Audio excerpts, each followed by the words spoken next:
నాన్న, అమ్మ నిన్ను అన్నం తినడానికి పిలుస్తోంది, రా నాన్న. అందరం భోజనం చేద్దాం. డైనింగ్ టేబుల్ మీద వద్దు తల్లి, ఈ రోజుకి కింద కూర్చొని తిందాం.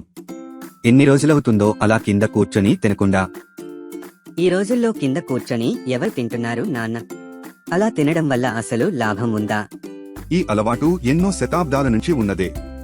మన పెద్దలు అప్పుడే చెప్పారు, కింద కూర్చొని తింటే మనం ఎంత తింటున్నామో మనకి తెలుస్తుంది. అదే డైనింగ్ టేబుల్ మీద కూర్చొని తింటే డిస్ట్రాక్షన్స్ ఉంటాయి. నీ నాన్న చెప్పింది నిజమే. దీని వెనుక సైంటిఫిక్ రీజన్స్ కూడా ఉన్నాయి. అసలు నేల మీద కూర్చుని తినడమంటే ఇది ఒక యోగా పొజిషన్ లాంటిది. దాంతో మన బాడీ రిలాక్స్ అవుతుంది, స్పైన్ ఎరెక్ట్ గా ఉంటుంది, చెస్ట్ ఓపెన్ అవుతుంది. అందుకే డైజెషన్ బాగా వర్క్ అవుతుంది, ఆకలి న్యాచురల్ గా కంట్రోల్ అవుతుంది, మైండ్ అలర్ట్ గా ఉంటుంది. అందుకే ఓవర్ ఈటింగ్ ఛాన్సెస్ కూడా తగ్గిపోతాయి. కింద కూర్చొని తినడం వల్ల ఇన్ని ఉపయోగాలు ఉన్నాయా? ఇదే ఈ రోజు నుంచి మనం కిందనే కూర్చొని తిందాం నాన్న. ఇలాంటి కథల కోసం మా ఛానల్ సబ్స్క్రైబ్ చేయండి.